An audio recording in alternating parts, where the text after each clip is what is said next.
വിമാനത്താവളത്തിൽ ADGP MR Ajith കുമാറിന്റെ നേതൃത്വത്തിൽ പോലീസ് ഇവിടെ ഇപ്പോൾ അന്തിമ ഉപചാരം സംസ്ഥാന സർക്കാരിന്റെ ഔദ്യോഗിക ബഹുമതി അവിടെ നൽകുന്നു എന്നുള്ളതാണ്. ഈ 23 പേർക്കും സംസ്ഥാനത്തിന്റെ ആദരം നൽകുന്നു എന്നുള്ളതാണ്. അത് പൂർത്തിയായിരിക്കുന്നു. മുഖ്യമന്ത്രി പിണറായി വിജയൻ അടക്കമുള്ളവർ ഇപ്പോഴും അവിടെ തുടരുകയാണ്. അരമണിക്കൂറാണ് നിലവിൽ ഈ പൊതുദർശന ചടങ്ങ് നിശ്ചയിച്ചിരിക്കുന്നത്. അതിനുശേഷം വിമാനത്താവളത്തിൽ നിന്ന് ഈ മൃതദേഹവും വഹിച്ചുകൊണ്ടുള്ള ആംബുലൻസുകൾ വീടുകളിലേക്ക് സ്വന്തം നാടുകളിലേക്ക് പോകാൻ തുടങ്ങും. ഏതായാലും എന്നേക്കുമായി അവരുടെ പ്രവാസം അവസാനിക്കുകയാണ്. പലരും ഈ പ്രവാസം അവസാനിപ്പിക്കുക എന്നുള്ള ഈ ജോലിയൊക്കെ ചെയ്ത് ഇന്നലെ തിരുവനന്തപുരം നെടുമങ്ങാട് മരിച്ച അരുൺ ബാബുവിൻ്റെ ബന്ധുക്കളൊക്കെ പറയുന്ന ഒരു കാര്യം, കുറച്ച് കടങ്ങളുണ്ട്, ആ കടങ്ങളും കൂടി വീട്ടിയിട്ട് മടങ്ങി വരാം, തിരികെ വരൂ എന്ന് പറഞ്ഞത് കുറച്ച് കടങ്ങൾ കൂടിയുണ്ട്, അത് വീട്ടിയിട്ട് താൻ മടങ്ങി വരാം, അവിടെ വീട് വെക്കണം, പിന്നീട് നാട്ടിൽ നിൽക്കണം, നാട്ടിൽ തന്നെ ജീവിക്കണം എന്നുള്ള ആഗ്രഹമാണ് അരുൺ ബാബുവിനുണ്ടായിരുന്നത്. അങ്ങനെ എല്ലാവർക്കും ഓരോ ആഗ്രഹങ്ങൾ ഉണ്ടായിരുന്നു. അങ്ങനെ നിൽക്കണം, ഇതുപോലെ തന്നെ ഈ കടങ്ങളൊക്കെ വീട്ടണം, പിന്നീട് നാട്ടിൽ സ്വസ്ഥമായി ജീവിക്കണം, അങ്ങനെ ഓരോരുത്തരും ഓരോ ആഗ്രഹങ്ങളുമായാണ് ഈ കുവൈറ്റിലേക്ക് പോയത്. പക്ഷേ അതെല്ലാം വിധി അവർക്ക് എതിരാകുന്ന ഒരു കാഴ്ചയാണ്, അല്ലെങ്കിൽ അങ്ങനെ ഒരു അവസ്ഥയിലേക്ക് എത്തുന്ന കാഴ്ചയാണ് കണ്ടത്. ഏതായാലും കേരളം ഒന്നടങ്കം കേരളത്തിൻ്റെ ആദരം നൽകുകയാണ്. കേരളം അവിടെ ഗാർഡ് ഓഫ് ഓണർ, പോലീസിൻ്റെ നേതൃത്വത്തിൽ ഗാർഡ് ഓഫ് ഓണർ നൽകി. അങ്ങനെ കേരളത്തിൻ്റെ കേരളം ഒന്നടങ്കം ആ 23 പേർക്കും, 24 പേരാണ് മരിച്ചത്, 23 മൃതദേഹങ്ങളാണ് പക്ഷേ ഇന്ന് കൊച്ചിയിൽ എത്തിച്ചിരിക്കുന്നത്. ആ 23 പേർക്കും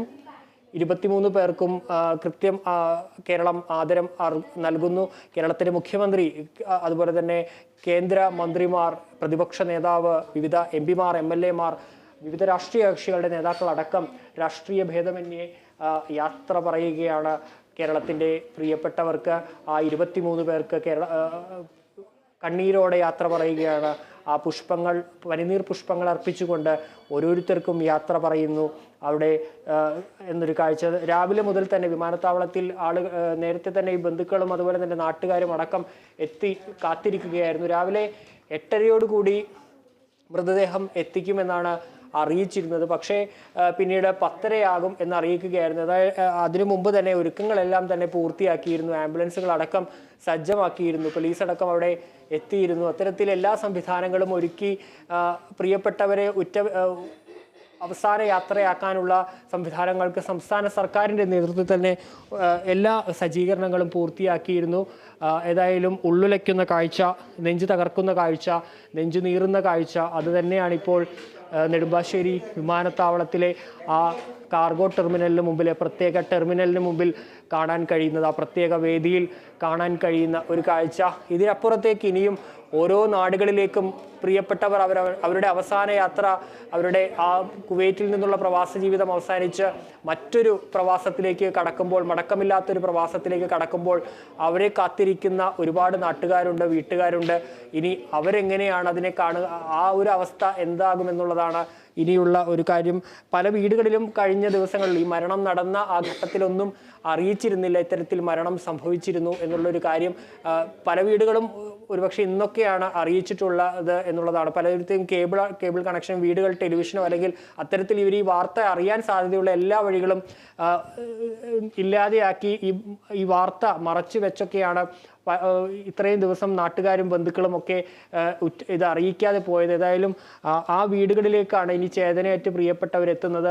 അവരെ കാത്ത് ഒരു നോക്ക് കാണാൻ, യാത്ര മൊഴിയേകാൻ നെഞ്ചുലയുന്ന മനസ്സുമായി അവിടെ ബന്ധുക്കൾ കാത്തിരിക്കുന്നു, നാട്ടുകാർ കാത്തിരിക്കുന്നു. ഏതായാലും ആ കാഴ്ച ഇപ്പോൾ അവിടെ തുടരുകയാണ്. ഏതായാലും പൊതുദർശന ചടങ്ങുകൾ ഇപ്പോൾ തുടരുന്നു. സംസ്ഥാനത്തിൻ്റെ ഔദ്യോഗിക ബഹുമതി മുഖ്യമന്ത്രിയുടെ നേതൃത്വത്തിൽ നൽകി കഴിഞ്ഞു.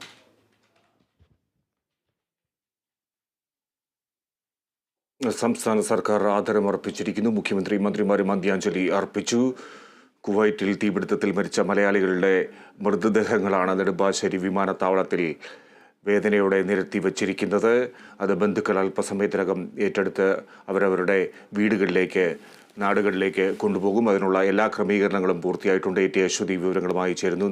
അശ്വതി, നെടുമ്പാശ്ശേരിയിലെ കാഴ്ചകൾ വളരെ വേദനിപ്പിക്കുന്നതാണ്. എന്തായാലും കേരളം ഒന്നടങ്കം ഇവർക്ക് ആദരാഞ്ജലി അർപ്പിക്കുന്നു. അവരോടൊപ്പം അവരുടെ മനസ്സിൻ്റെ, ബന്ധുക്കളുടെ വേദനകൾക്കൊപ്പം സഞ്ചരിക്കുകയാണ് ഓരോ വ്യക്തികളും. എന്തൊക്കെയാണ് അവിടെ നിന്ന് ഏറ്റവും ഒടുവിൽ